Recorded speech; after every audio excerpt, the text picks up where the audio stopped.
seja bem-vindo a mais uma edição do PodMed, o podcast da revista Ampla dos Unimedes do Paraná, para você, médico cooperado e demais profissionais da saúde.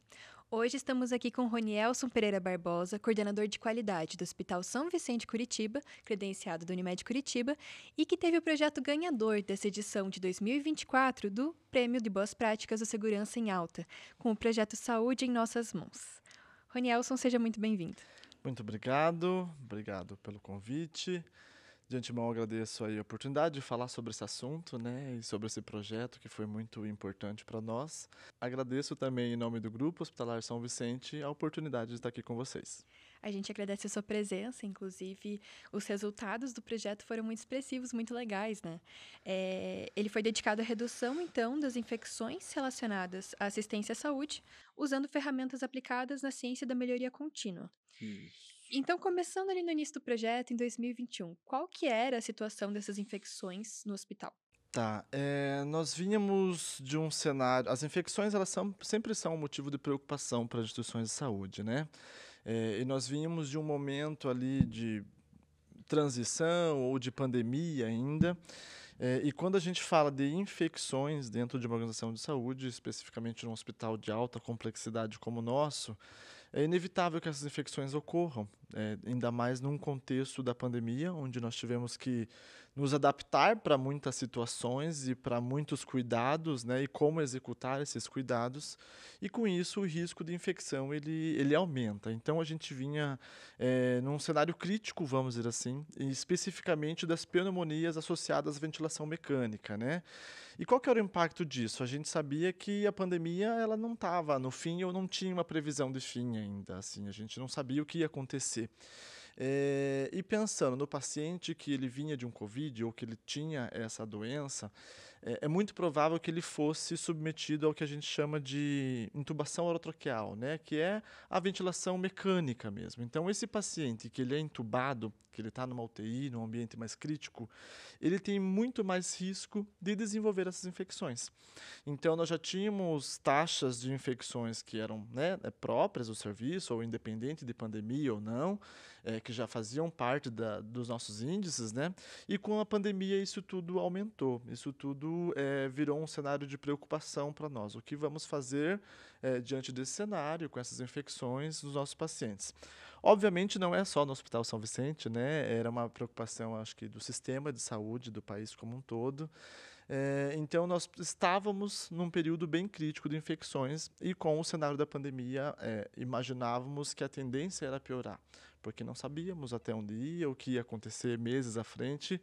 Então, nós tínhamos taxas de pneumonia associada à ventilação mecânica, por exemplo, que é um dos exemplos que vai ser ou foi discutido no projeto, né? A nossa taxa era de 12,33, então, considerado uma taxa altíssima. Nós tínhamos taxas de infecção de corrente sanguínea também, que girava em torno de 7 ponto alguma coisa. E tudo isso não eram os nossos índices do dia a dia habitual. Isso vinha piorando com o cenário de pandemia, né? Então foi aí que decidimos pensar, nós temos um núcleo que se chama Núcleo de Segurança do Paciente, onde são discutidas, olha, estamos com esses resultados, o que vamos fazer, quais ações vamos tomar, né? Então esse núcleo vinha discutindo essas infecções, que eram um dos eventos adversos dentro do nosso dia a dia, dentro da nossa rotina enquanto hospital, e a gente precisava tomar uma ação, precisava fazer algo para trabalhar isso, né? E foi aí que veio a ideia do projeto Saúde em Nossas Mãos, que é o projeto que apresentei aí para vocês. E o projeto, então, ele veio com o objetivo de reduzir essas taxas, por exemplo. Isso, nosso objetivo central era reduzir a infecção, né? Quando a gente fala para isso, obviamente que é uma parte. O objetivo central, acho que eu até diria que é melhorar a segurança do paciente. A gente tem pessoas nas nossas mãos, no nosso dia a dia, o que passam por esse sistema hospitalar, né? E para melhorar a segurança do paciente, reduzir a infecção era um dos itens ou algumas das partes em que poderíamos trabalhar, em que tínhamos possibilidade de ter um resultado mais expressivo e de maior impacto na segurança dos pacientes ali do hospital que estavam naquele momento ou que iam passar durante esses 2 anos e quase 3 anos de projeto, né? E você falou que a taxa estava ali em 12,33%, né? Isso, Por exemplo, de aham. pneumonias, assim. Vocês tinham um objetivo, uma meta A de nossa redução? meta central era reduzir 30% dessas taxas de infecção, e daí cada grupo, né? A PAV é um desses modelos, a gente tem a infecção do trato urinário, que também era um trabalho que a gente estava observando e acompanhando, as infecções primárias relacionadas à corrente sanguínea, né? Que também era um cenário, e as taxas de infecção geral dessa UTI. O projeto ele foi aplicado especificamente na UTI do hospital, porque é o ambiente mais crítico, né? Então, é onde eu tenho pacientes com maior probabilidade de alguma infecção, e se tem uma infecção, tem maior probabilidade de um desfecho ruim também para esse paciente. Então, quanto mais a gente previne essa situação, é muito mais provável que esse paciente tenha um desfecho satisfatório dele ali com a saúde. Então, dentro de cada indicador ou de cada tipo de infecção, o nosso objetivo era reduzir 30% dessas taxas dentro desse período de 24 meses, que foi o período de acompanhamento do projeto. Eu já vou querer, inclusive, falar sobre como vocês fizeram isso, mas pelo que eu vi do projeto, vocês tiveram uma redução ainda mais considerável, né? Ainda mais considerável. Teve indicadores ali que nós reduzimos quase 69%, 70% de infecção, né?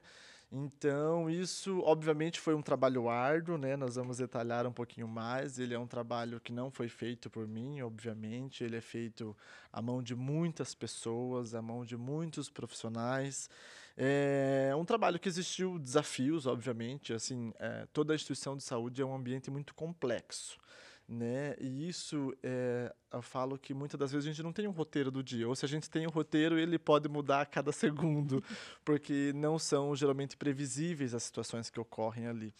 Mas se não tivesse esse esforço coletivo, se não tivesse esse grupo que fosse envolvido, entrosado com o objetivo central, que é de segurança do paciente, as taxas é consequência, mas se a gente tiver embasado, enraizado na equipe, a segurança do paciente, a gente consegue resultado, a gente tem melhores desfechos, e os desafios eles sempre existem, isso faz parte do processo, acho que deixa mais emocionante a jornada ali só.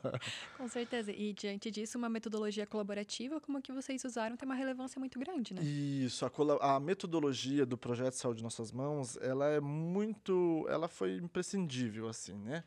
Porque a gente percebe e vê em algumas organizações as pessoas tentando resolver problemas sozinhos. Vamos dizer, eu tenho uma estrutura hierárquica e toda organização vai ter isso, e muitas das vezes você percebe que líderes, eles tentam tomar decisões sozinhos e resolver os problemas sozinhos. Quando, na verdade, isso nem sempre vai ser possível. Isso nem sempre, ou quando possível, nem sempre o resultado que você alcança com essa medida, ou fazendo dessa maneira, ele vai ser o que você espera. E por que eu digo isso? Porque a metodologia colaborativa, ela faz com que as lideranças voltem lá para a equipe operacional. Elas voltem lá para quem faz acontecer. Porque quando eu falo, vamos reduzir infecção, quem faz isso não é o líder que está lá numa sala de coordenação, ou de gerência, ou de direção, né? Quem faz essa redução da infecção é quem está cuidando do paciente, propriamente dito.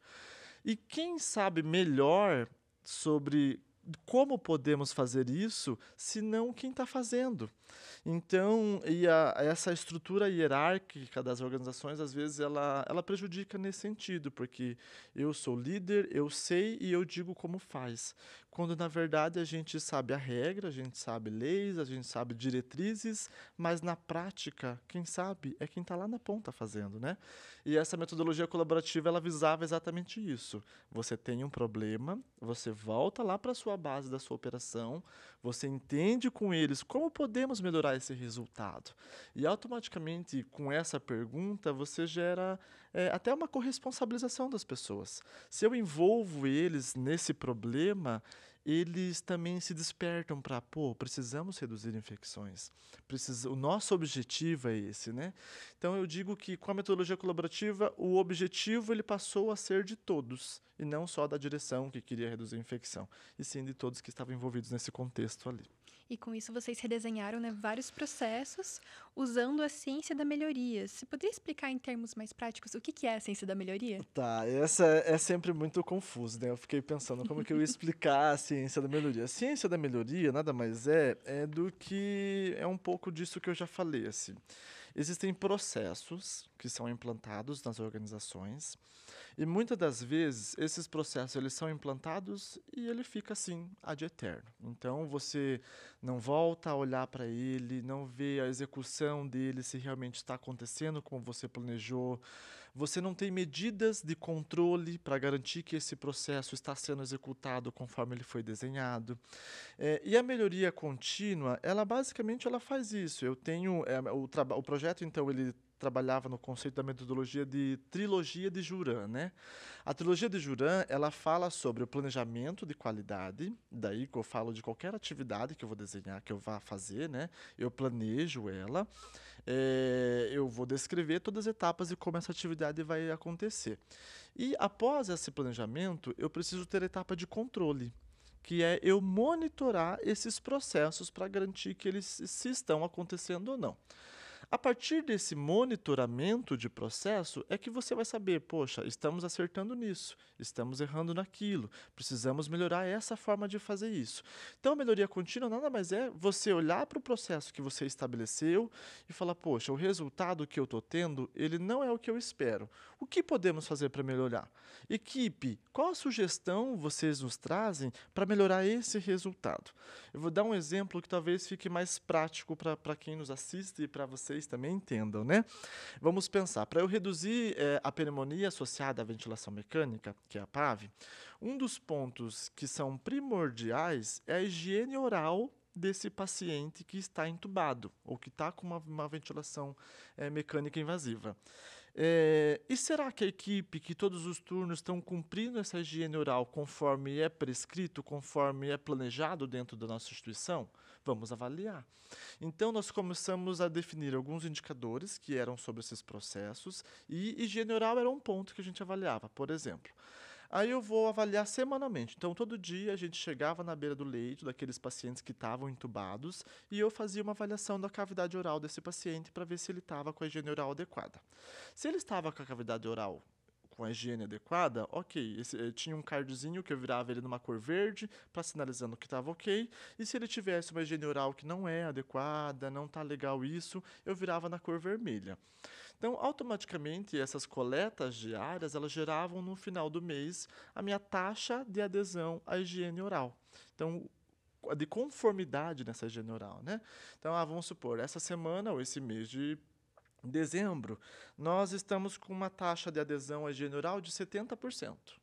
Pego esse resultado, volto lá para a equipe e falo, equipe, a nossa conformidade na higiene oral está de 70%. Vocês têm tido alguma dificuldade? O que vocês acham que podemos fazer para melhorar esse resultado? Aí um vai falar, poxa, mas a escova que a gente usa não é adequada para o paciente, não dá para fazer a escovação do paciente entubado. Opa, será que então se trocarmos essa escova ou se provermos de uma estrutura diferenciada para isso, esse cuidado ele vai aumentar? Ou essa taxa de adesão ela vai aumentar? Então, basicamente foi isso. Nós pegamos dentro dos protocolos que existem, né, guidelines e protocolos estabelecidos para controle dessas infecções, definimos indicadores que foram marcadores e aqueles que não eram atingidos as conformidades, eu voltava para a equipe e falava, como podemos melhorar esse resultado? Eu não, né? Todo o grupo do projeto voltava lá e, olha, nosso resultado foi esse. O que podemos fazer para melhorar? Então, esse é um exemplo mais prático. E a ciência da melhoria contínua nada mais é do que você redesenhar os seus processos o tempo inteiro. Então, eu fiz assim e esse é o certo. Mas será que o certo está funcionando aqui? Às vezes eu posso adaptar uma metodologia, alguma forma de fazer alguma atividade que ela gere muito mais resultado do que eu espero. Então, e a gente sempre discute isso, né? Os protocolos, eles ajudam as organizações, mas eles não podem ser engessados, porque cada instituição ela tem uma realidade, tem um contexto, tem uma saúde financeira, tem um time que é organizado de forma diferente, né? Então, e a ciência da melhoria contínua nada mais é que isso, você olhar para os seus problemas e pensar, não alcançamos esse resultado. o que podemos fazer, quais ideias vamos testar para melhorar esse resultado, e isso você gera corresponsabilização, você gera envolvimento da equipe, e os processos eles vão se adequando, se adaptando à medida que você vai monitorando e vendo esses desfechos, né? Eu lembrete para você olhar, então, para os processos também, que às vezes no dia a dia eles são o dia a dia, então a gente acaba não olhando tão minuciosamente. Então, imagino que, como você falou, processos como higiene oral ali, que são rotineiros, tiveram um impacto muito grande a partir do momento que vocês olharam e redesenharam. De redesenhar. E além de redesenhar, eu digo que métrica. Métrica, mediram. você medir esse resultado, ele é imprescindível. Tanto o resultado final que você quer alcançar, como no nosso caso era a redução da infecção, como medir o resultado dos processos que levam a esse resultado. Porque antes disso, perguntavam assim: vocês fazem higiene oral adequada? Faço. Não, a gente é uma equipe que faz a higiene oral adequada. Mas faz quanto? Quantos por cento é adesão à sua higiene oral? O que é adequado para você? O que é adequado para você, né? E se eu falar assim, não, a minha equipe faz a higiene oral, mas isso é o que eu acho. É uma resposta que é muito empírica, é com base no que eu acredito, né? Agora, quando nós passamos a mensurar, a gente passou a falar, a gente não estava 100% correto. Nós temos oportunidade, sim, de melhorar esses desfechos, né? E aí que vem toda a mudança, assim. Então, você define métricas, o processo ele tem que ser reavaliado continuamente. Eu falo que é um fazer as pazes eterno com os protocolos, né? Porque eu estabeleço hoje, daqui 6 meses eu estou revisando e mudando de novo, porque eu preciso adaptar, eu preciso rever se ele foi assertivo, se ele não foi. Então, não existe melhoria se eu não redesenhar os processos e se eu não ter métricas que me levem ou me digam e me mostrem se eu estou indo de encontro ao meu objetivo ou se não. E teria mais algum exemplo assim que marcou vocês de mudanças de processos que tiveram bom resultado?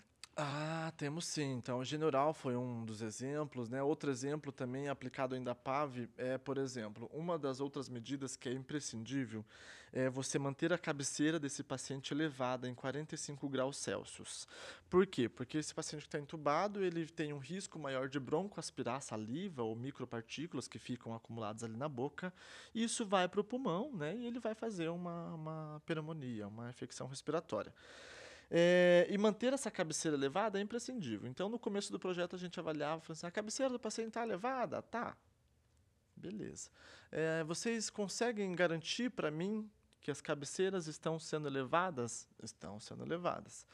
Só que a gente, quando foi olhar para a nossa estrutura, que é uma coisa básica, né, mas que a gente ainda não tinha em todos os leitos, haviam leitos que faltavam o angulômetro, que é um aparelho que vai mostrar se a angulação dessa cabeceira está entre 30 ou 45 graus, que é o preconizado dentro dos protocolos, dos guidelines, né?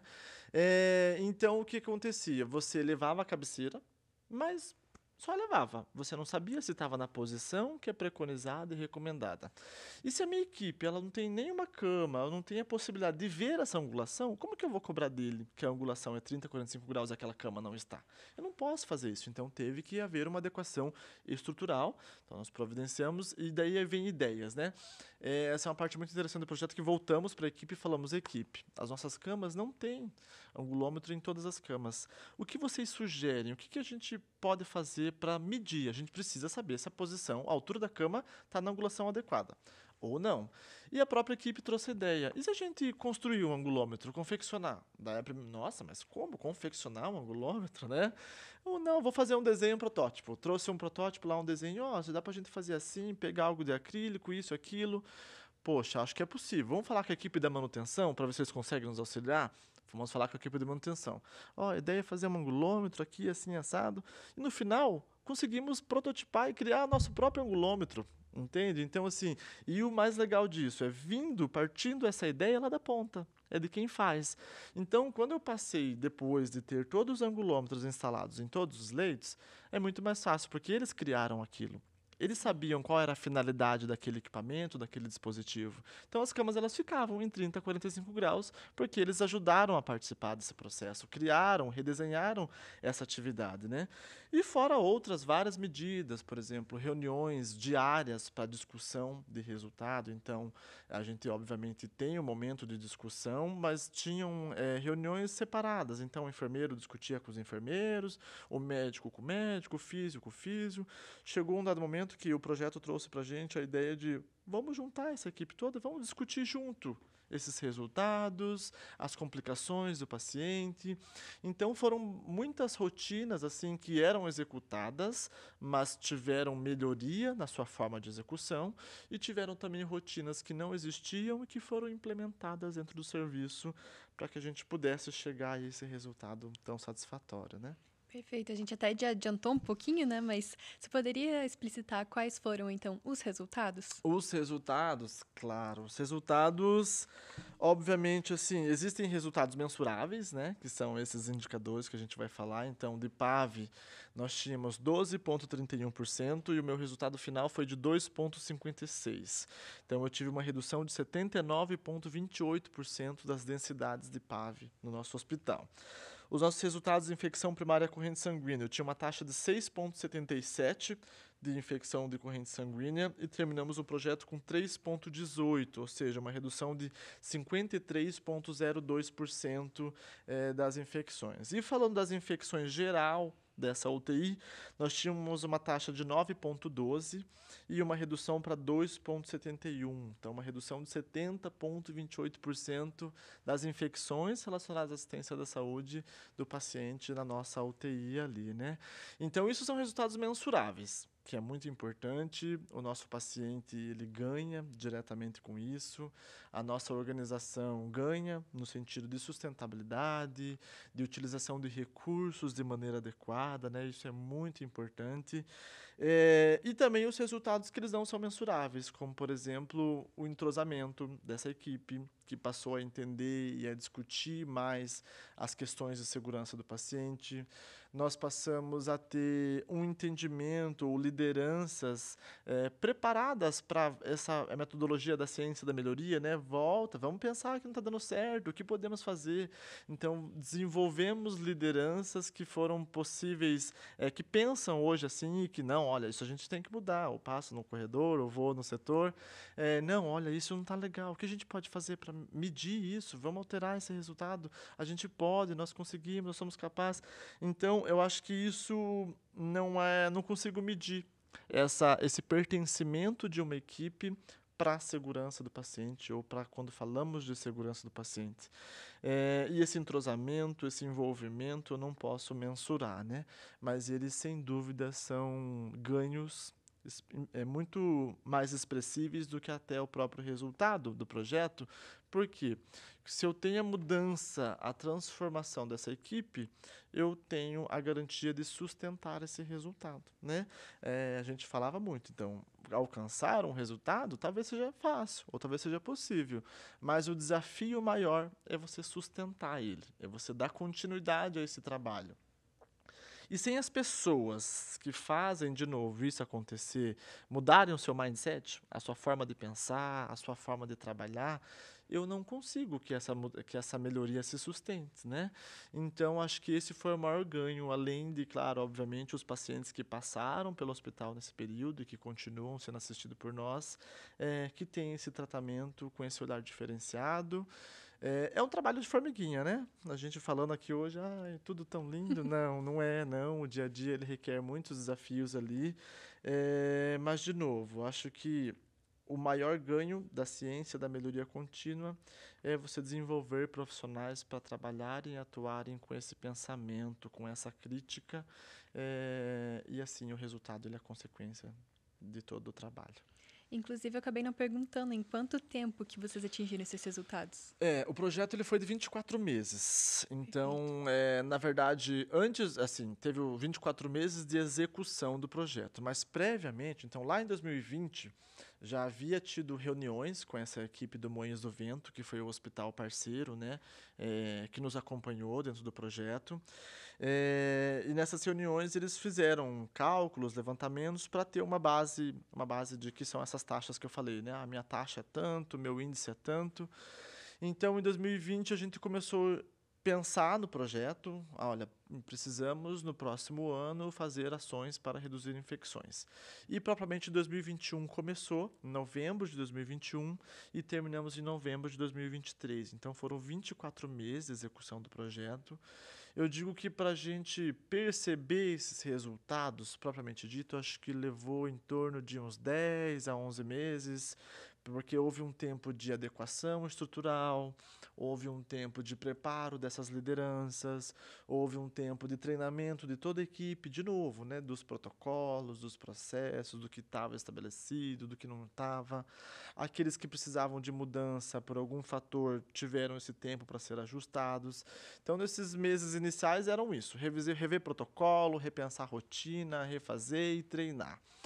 E depois as ideias que foram começadas a ser testadas, né? Então testamos o ocufômetro, testamos a higiene oral, uma escova mais adequada para a escovação da cavidade bucal. Então, eu acho que a partir do 10º mês ali nós começamos a ter resultados e falar, olha, estamos caminhando corretamente, estamos indo para a direção correta. E depois isso sustentou aí no decorrer dos próximos 14 meses que foram de execução do projeto. Isso sustentam até hoje, né? Hoje a nossa taxa de infecção comparado àquele período, continua abaixo do nosso cenário. Acho que esse foi o pior cenário, né? Até pela pandemia, enfim, outras questões. Mas essas ideias, elas se sustentam até hoje no nosso meio e o projeto teve duração aí de 24 meses corridos. E pelo que você falou, então, é uma mudança bastante cultural também, né?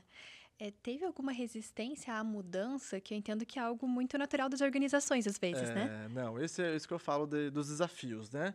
Sempre há, sempre há resistência de alguma esfera, né? Mas, na verdade, as próprias pesquisas, nos artigos, os estudos, eles mostram que em toda organização você vai ter todo tipo de pessoas, né? Aquela que vê uma ideia e fica muito engajada, eu quero fazer, eu quero participar. Tem aquele cético que fala, isso aí não vai dar resultado, isso aí vocês estão fazendo à toa. Tem aquele que fala, não me agrega nem nada, mas eu vou participar, tá tudo bem, que vai pelo rebanho, vamos dizer assim, né? Uhum. Então, assim, toda organização ela tem esse tipo de pessoa. Só que o que a gente faz? A maioria que está ali não é esse tipo de pessoa. A maioria que está ali, ela não sai de casa para levar uma infecção para o paciente. Né? A gente batia muito nisso no começo do projeto, assim, eu quero acreditar, ou queremos acreditar, que vocês não saem de casa. A gente não causa uma infecção propositalmente para um paciente. É porque é um cuidado muito complexo mesmo, né? Mas eu uso essa maioria. Quem tem interesse, quem gosta, esse que se empolga e que quer, eu pego ele, porque ele é um multiplicador, nós chamamos, né? Então eu vou pegar essa pessoa que está lá no meio da equipe, que é engajada com as questões de segurança do paciente, e eu vou tornar ele um multiplicador desse tema ou desse assunto. E a maior parte ela tende a executar os processos de maneira adequada. Aqueles que não, que são resistentes, automaticamente ou eles entram nesse ciclo, ou eles entram nesse processo junto, ou eles acabam saindo, porque assim, não me vejo aqui nesse lugar, não me vejo, não me reconheço aqui nesse cenário, né? Então acaba que é uma seleção natural. Então, e monitorar isso não permitia que essa equipe também não Ficasse fizesse, omissa, né, diante disso. ficasse omissa de saber se está sendo adequado esse cuidado ou não, né? Então, poxa, todos sabem, todos são treinados sobre a higiene oral, por exemplo, de novo, né? Um exemplo mais prático. Mas por que não estão executando, então? Está tendo alguma dificuldade? Se tiverem alguma dificuldade, nós estamos aqui dispostos a repensar, replanejar, mudar a forma de executar, até se for preciso, mas a partir do momento que eu dou estrutura, que eu ofereço os treinamentos que são necessários, se você não executa de maneira adequada, é preciso a gente entender os seus motivos também, por que não está sendo realizado, né? Mas é sempre uma seleção natural. Então, a pessoa resistente ela está em todo o contexto, mas a dica que eu poderia deixar e dar é para que a gente use aqueles que são engajados, aqueles que gostam de participar, porque muitas das vezes a gente não envolve essas pessoas e elas é quem podem multiplicar essa sementinha lá no dia a dia, né? Então, usar essas pessoas a nosso favor, ao favor de um projeto, de uma mudança. Obviamente, treinar exaustivamente, continuamente. Esse é um processo que nunca morre dentro de uma organização de saúde. É educação permanente, é treinamento.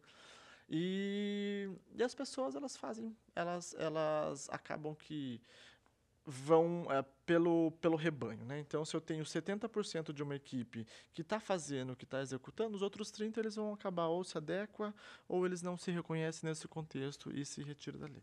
E se não sai também de uma organização, elas vão fazer parte, né? Em qualquer contexto que eu esteja, eu vou ter que lidar com a diferença. Eu vou ter que trabalhar, eu vou precisar saber trabalhar com o profissional mais engajado e menos engajado. E vai disso também de estratégias das lideranças de como conduzir isso, de como tratar, de como acompanhar e como buscar alternativas ali para envolver e tornar essa equipe pertencida desse projeto, né? Perfeito. E, Ronielson, quais outras dicas você daria para outras organizações que também querem reduzir as taxas de infecções relacionadas à assistência? A dica que eu já falei o tempo inteiro e vou reforçar de novo, assim, não existe projeto de melhoria ou não existe redução de infecção sem as lideranças envolverem quem executa, quem faz esses cuidados, né?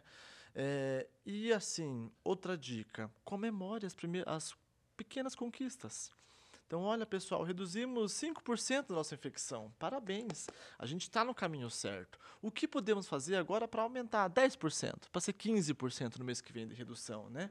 Então, isso é uma coisa que é muito natural, às vezes até pelo automatismo do dia a dia, né? Entre gestor, todas as estruturas da organização, a gente entra no modus operandi automático, vamos dizer assim, e acaba que eu esqueço de ter o momento de reconhecer a minha equipe, de elogiar o trabalho que alguém fez e eu presenciei, fui lá, vi um técnico fazendo uma higiene oral de maneira adequada, recomendada. Tem muitas lideranças que vão falar assim, ele está fazendo o que é obrigação dele. Ou tem pessoas que podem pensar assim. Mas não, vai lá e elogia ele. Parabéns, você fez um procedimento como é recomendado, como é preconizado. E não vejo problema nenhum em um líder se portar dessa forma. Porque dessa forma, o outro que está vendo aquele fazer higiene oral, ele fala, poxa, aquele recebeu um elogio, eu também quero ser elogiado, eu vou fazer adequado também, né? Então, comemorar as pequenas conquistas que você, então, no decorrer do caminho, fizemos lá, reduzimos a infecção de corrente sanguínea, fizemos lá o selo bronze. Olha, pessoal, nós temos 3 infecções para reduzir. Se reduzir uma vai ser bronze, reduzir 2 vai ser prata, se reduzir as 3 vai ser ouro. Então, nós criamos, além do projeto, metodologias internas para engajar essa equipe. Porque não é só lá falar, treinar e cobrar. Eu tenho que voltar para eles quando esse resultado vem e falar parabéns. Vocês fazem parte desse resultado. Vocês são parte dessa conquista, né? Então, envolver as equipes, as ideias podem vir de quem faz. Abra para o seu colaborador, olha, estamos tendo dificuldade com esse ponto. A gente não está conseguindo ser efetivo nesse processo aqui. Você sabe alguma forma ou teria alguma ideia para a gente pensar na forma de execução disso? Às vezes, é até aquela pessoa que você sabe que não executa a técnica correta.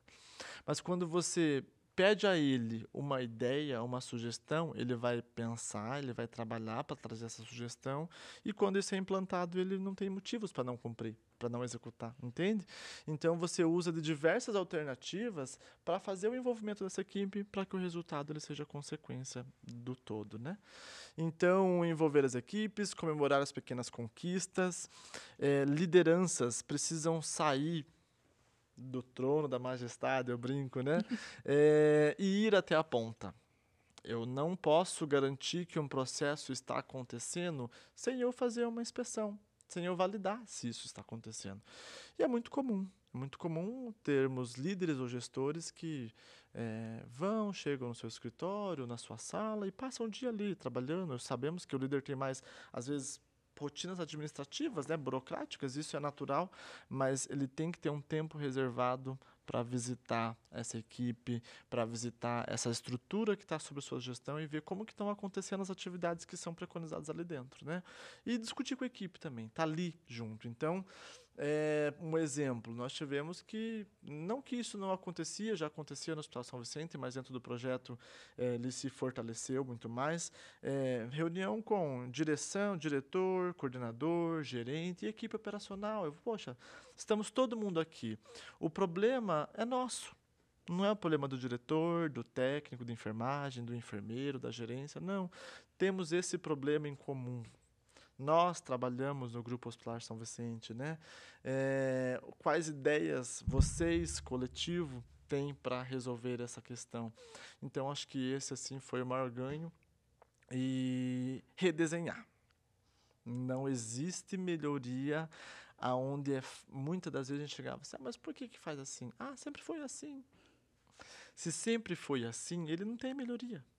Então, e tem muitos lugares que são muito engessados, né? O processo, não, sempre foi assim e vai ser assim. Sempre foi assim e vai ser assim. Não, a gente tem que ser flexível, tem que recalcular a rota muitas vezes. Olha, estamos fazendo assim, não está dando certo. Vamos recalcular a rota aqui e ver o que fazer para dar certo.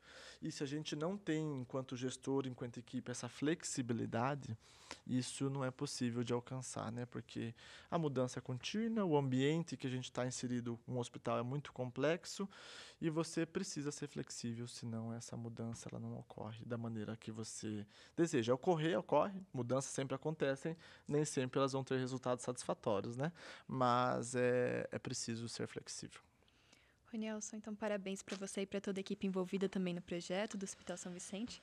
É uma conquista muito grande, né? E a gente sabe que esses números representam pessoas, são as pessoas, os pacientes que deixaram de ter infecções por conta de todo esse processo. Isso, e quando a gente foi fazer, né, uma reunião com a equipe para desdobrar isso para eles, é o principal apontamento, assim, quantas vidas passaram aqui nesse período de tempo, né?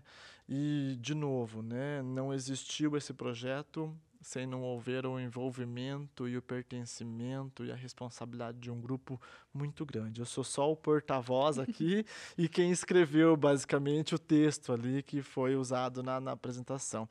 Mas eu falo em nome de um grupo de pessoas muito grande, né, que foi possível de gerar esse resultado aí para a saúde do país como um todo e para o nosso hospital, com certeza. Muito relevante. Muito obrigada. Obrigado. Você quer deixar o contato para quem estiver assistindo possa contatar vocês? Quero. Vou deixar meu e-mail, ronielson.barbosa@sãovicentecuritiba.com.br. Então, se quiser falar de fins, né, através da empresa ou do Hospital São Vicente, a gente tem a disponibilidade. Ou também eu posso deixar o meu telefone e depois eu passo, não sei se você coloca na legendinha ou na descrição ali, para que se alguém quiser me contatar diretamente, eu estou disponível para conversarmos. Perfeito. Tá bom? Muito obrigada, Ronielson. Obrigado, você. Obrigada também a você que nos assistiu e até a próxima.